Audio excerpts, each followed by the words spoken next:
দূরে আমার বিয়াটা তুমিই দিয়েছো, তার জন্য তুমি আসতে হবে। হ্যাঁ হ্যাঁ, যদি তুমি না আসো তাহলে। এই হলো জাইমুখ, শুভ বিবাহ বার্ষিকী। থ্যাংক ইউ ভাই। হ্যাঁ, এই ভিডিওটির প্রথমে আমি সবাইকে শুভ সকাল জানালাম, কারণ এখন বাজছে সকাল 12:20 আর আমি অপেক্ষা করছি গুয়াহাটি ইন্টারসিটি এক্সপ্রেসের।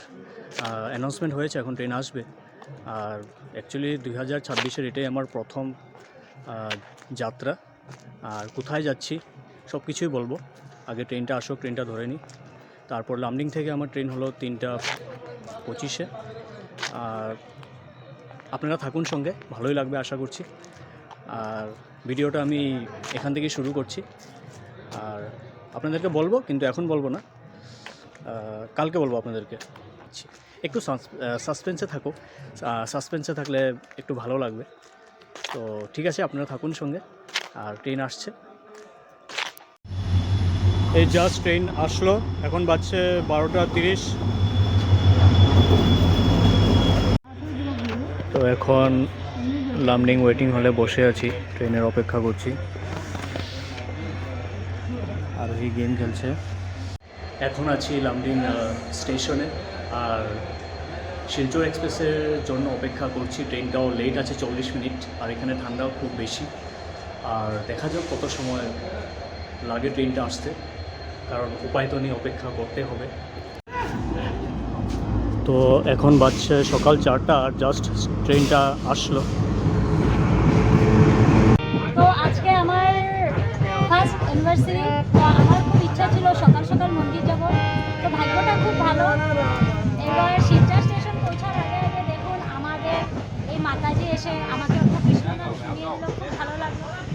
তারপরে এই ভাইও গান খুব পছন্দ করে, মাতাজিকে বলছে যে হারমোনিয়ামটা অল্প দেন, আমি অল্প বাজাবো।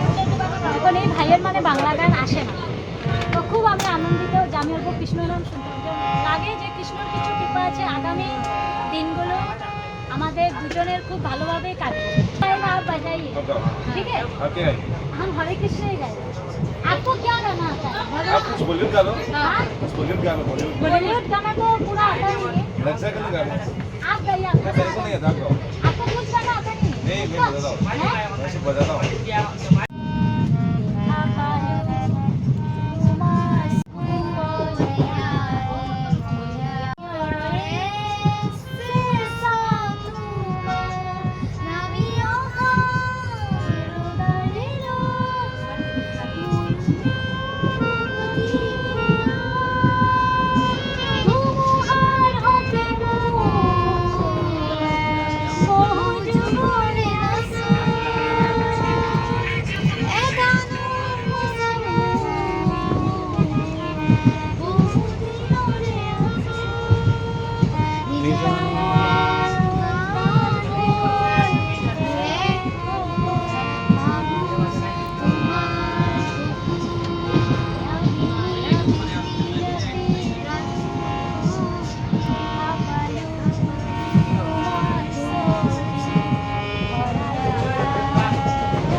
ছেড়ে গেলে সোনার ঘর,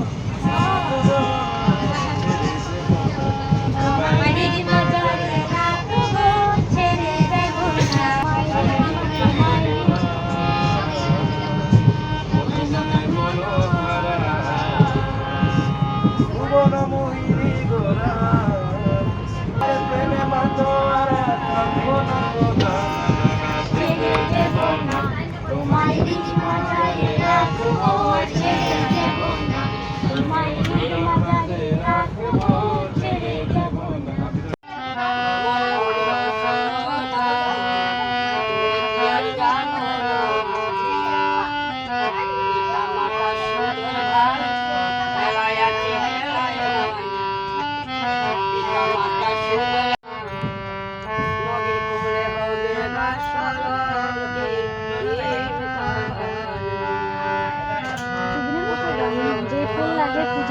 তিনি খুবই সুন্দর গান করছেন, শুনে মনটা ভরে গেল আমার।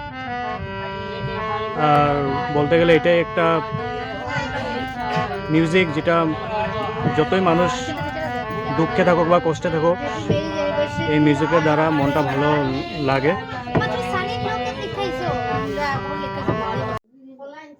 এখন আছি আমি উদারবন দিদির বাড়িতে, আর সাসপেন্সটা ছিল যে আজ 24 জানুয়ারি দিদির প্রথম বিবাহ বার্ষিকী, আর আমার মোবাইলটা সুইচ অফ হয়ে গেছিলো, তার জন্য আমি মানে লাস্ট আর আপডেট দিতে পারিনি। আসলাম এখানে, দিদি গিয়েছিল ডিফুতেও, দিদিকে সঙ্গে নিয়ে এসেছি এখানে, কারণ একা আসতে পারবে না, নিয়ে আসলাম। প্রথম বিবাহবার্ষিকী যাতে ভালোভাবে কাটুক, সুন্দরভাবে কাটুক, সেই উইশটা চলুন আমরা করি, কারণ আগে করা উচিত ছিল কিন্তু আমার লেট হয়ে গেছে। তো চলুন দেখি এখন কী করছে, কারণ আমি ঘুমিয়েছিলাম, তো এখন মাত্র উঠলাম ঘুম থেকে।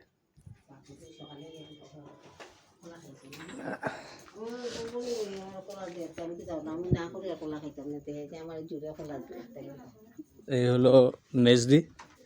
শুভ প্রথম বিবাহ বার্ষিকীর শুভেচ্ছা জানালাম তোমাকে। আগামী দিনগুলো খুব ভালো কাটুক আর আনন্দে কাটুক। আর তুমি সবসময় মানে এইরকমই আমার বাড়িতে আমাকে দেখতে আসবে। তুমি তো বলেছো এত দূর আমি সবসময় এভাবে আসতে পারবো না। না কেন আসবো না? কেন কি এত দূরে আমার বিয়াটা তুমিই দিয়েছো, তার জন্য তুমি আসতে হবে। হ্যাঁ হ্যাঁ, যদি তুমি না আসো তাহলে তোমার উপরে আমি ফাইন করতে পারি, কেন কি আমি নিজে আসিনি। অন্য কেউ যদি আমার বাড়িতে নাও আসে তাতে আমার এত দুঃখ হবে না, কিন্তু তুমি না আসলে অনেক দুঃখ হবে। তো বন্ধুরা, আমি যে কথাটা বলেছি সেটা ঠিক না ও ঠিক তোমরা বলবে। ঠিক আছে, এখন তো জানি না, বিবাহ বার্ষিকীর শুভেচ্ছা জানালাম, এখন একটা প্রণাম করে নি। প্রণাম করতে হয় নাকি? আমি তো জানি না। প্রণাম না, গিফট। আচ্ছা, গিফট দিতে হয় না? কিন্তু বন্ধুরা কি বলবো, গিফটটা যে আমি আমার মানে ঘরের থেকে ভাইয়ের সঙ্গে এসেছি, তো ভাই বলেছে যাওয়াটা তো যাচ্ছি, তুই তো না রে বলবি যে কোনো গিফট দিলি না, তো তোকে কি গিফট দেবো। তা আমি বললাম আমাকে শাড়ি কিচ্ছু দিতে লাগবে না, তো আমাকে এরকম একটা ইম্পর্টেন্ট জিনিস দে যেই জিনিসটা আমার ঘরে খুব দরকার। তো আমি নিজে মানে বলে আরও তার থেকে গিফটটা নিয়েছি, সেই গিফটটাও এনেছে। তো গিফটটা এখন আমি আবার আপনাদেরকে দেখাবো। ও মানে নিজের টিকা দেয় না, ও বলেছে যে তোমাকে কি দেবো। কেন কি আমার শাড়ির এত শখ নেই। দেখো আমি দুর্গাপূজাতে এত শাড়ি মানে পেয়েছি 7-8টা, আজকে এই শাড়িটা পরেছি, এই শাড়িটাও নতুন, এইটা আমার একজন মাসিয়ে দিয়েছে। তো চলুন মাসিকে দেখাই। এই যে আমার এই মাসি শাশুড়ি আমার এই শাড়িটা দিয়েছে। তো দুর্গাপূজার শাড়ির গিফটগুলো এখনও পড়তে শেষ হইতেছে না, তো যার লেগে আমার আর শাড়ি গিফট লাগে না, আমার জরুরতমন্দ জিনিস লাগে। তো আমার যেটা দরকারি জিনিস, এই দরকারি জিনিসটা আমি আমার ভাইয়ের থেকে মানে না, ক্যান্ডেল তোমাকে এখান থেকে কিনতে হবে। আমি তো আবার ক্যান্ডেল কিনে আবার ডিপো থেকে এখানে আসবো না। না, ক্যান্ডেলটা খারাপ হলে আবার আমার যখন বিবাহ বার্ষিকী আসবে তখন ক্যান্ডেলটা গিফট করে দেবে। তাহলে ঠিক আছে। এই ছিল দিদির বিবাহ বার্ষিকীকে দিদিকে উইশ করলাম, কিন্তু জাম্বুকে কখনো উইশ করিনি। আর জাম্বু একটু আগে ভিডিওতে এসেছিল, ফট করে লুকিয়ে গেল। তো চলুন এখন জাম্বুকে উইশ করি। আমার বর অল্প লাজুক, কিন্তু আমার দেওরটা একদম লাজুক না। আমার দেওরকে কালকে আপনারা মানে আজকে ও আসলে আমার দেওর ঠিক আছে আমার মতো। এই হলো জাম্বু, শুভ বিবাহ বার্ষিকী। থ্যাংক ইউ ভাই। হ্যাঁ, আর কিছু বলবেন?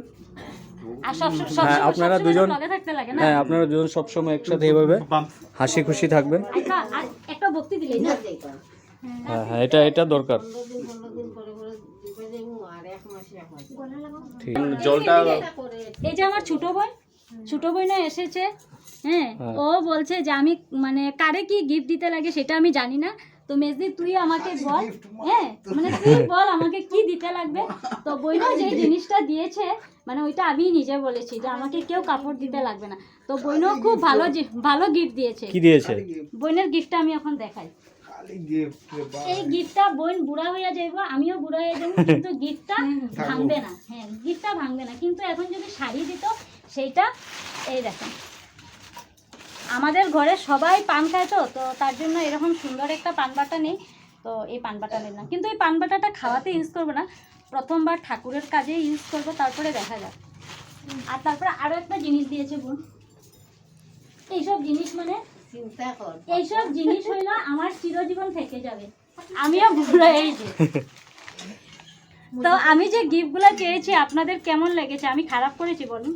হ্যাঁ, আজকে যদি 2000-3000 টাকা দিয়ে যদি শাড়ি দিত, শাড়িটা কিন্তু শাড়ির একটা চল থাকে, আজকে এই ডিজাইন কালকে এই ডিজাইন, কিন্তু এটার কোনো চল নেই। ও জ্যোতির গিফটটা দেখো এখন এলো। আচ্ছা, আমার বড় দিদি আসে রে, বড় দিদির মেয়ে এসেছে, আর বড় দিদি কি দিয়েছে সেটা আমি জানি না, বড় দিদি আমাকে জিজ্ঞাসা করেনি। এখন বড় দিদির গিফটটা যদি আমার ভালো না লাগে বলবো যে এটা কি গিফট দিলি তুই আমাকে। তো আমি বড় দিদির গিফট মিল্টনের এই ফিল্টারটাই ওকে গিফট করলাম, কারণ জলটা আসলে ভালো খাওয়াটা দরকার। আর জল এখানে ভালোই, তাও মানে একটু ফিল্টার করে সবাই যদি আমার দিদি খায় তাহলে ভালো হয়। এই গিফটটা তো আজকে না হলে কালকে ফেটেই যাবে, এইটা গিফটটা আমার ভালো লাগে না। কি এটা? চাদর? ইউনিক গিফট, এটা ইউনিক। আমার দিদি আমার এই গিফটটা যে আমার দিদি দিয়েছে ডিসেম্বর মাসে মার্কেটিং করতে গিয়ে বলছে দেখতো তুই কি নিবি, আমি কিন্তু ভাবি নাই যে এটা যে আমার ম্যারেজ ডে গিফট দিবে। পুরো খুলো। সেট সুন্দর তো। ও আচ্ছা, না ভালো লেগেছে, কিন্তু এটাই মানে এটাও সুন্দর আছে। এই জিনিসটা আজকে না হলে কালকে নষ্ট হয়ে যাবে। এই দুই ভাই, ছোট ভাই না, ছোট ভাইয়ের গিফটটা কিন্তু সারা জীবন থাকবে আমার কাছে। না দিদিকে খারাপ বলছি না, খুব সুন্দর। আচ্ছা, এটাও দিয়েছে? ও আচ্ছা, এটা বড় দিদি পাঠিয়েছে। ভাই আমারটা খুব সুন্দর।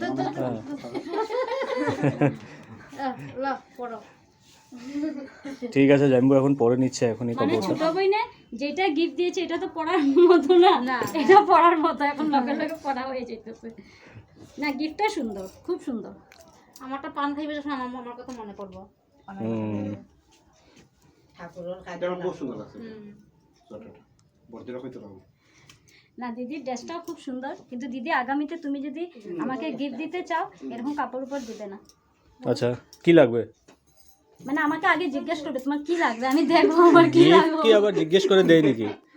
আমি নিজের মানুষ না, আমিও আগামীতে যদি আমার এই বঞ্জির বিয়া লাগুক বা যেটাই হোক আমিও জিজ্ঞাসা করবো, আর না হলে আমি তাকে একটা ইউনিক জিনিস দেবো, যেটা জিনিস সারা জীবন তার সঙ্গে থাকে। ঠিক আছে, আসলে কেন এসেছি সেটাই আপনাদেরকে বললাম। আর ঠিক আছে, আপনারা বলবেন ভিডিওটি কেমন লাগলো। আচ্ছা, এটা হলো ছোট দিদির মেয়ে, সে পার্সোনালি কিছু দিদিকে গিফট করবে। কি নিয়ে এসেছো তুমি? এটা ক্লিপ, দেখি খোলো।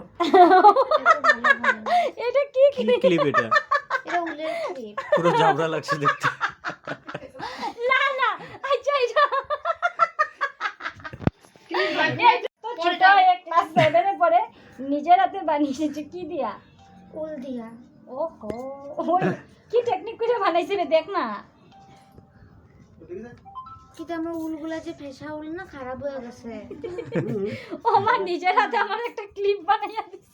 ঠিক আছে, ওরকম মতো তাইরও আছে, এখানে ইচ্ছা আছে, বহুত ভালো হইছে। আজকে শনিবার বন্ধুরা, তো ক্লিপটাও কিন্তু ব্লু। আচ্ছা, বহুত ধন্যবাদ। ওই যে আমার এত বড় বঞ্জি, এটা ডিমাকে এগুলা নাই, আমার কিছু একটা বানাই, তাই একটা ক্লিপ বানাইয়া দিছে। খালি দিলে পালাবে, খালি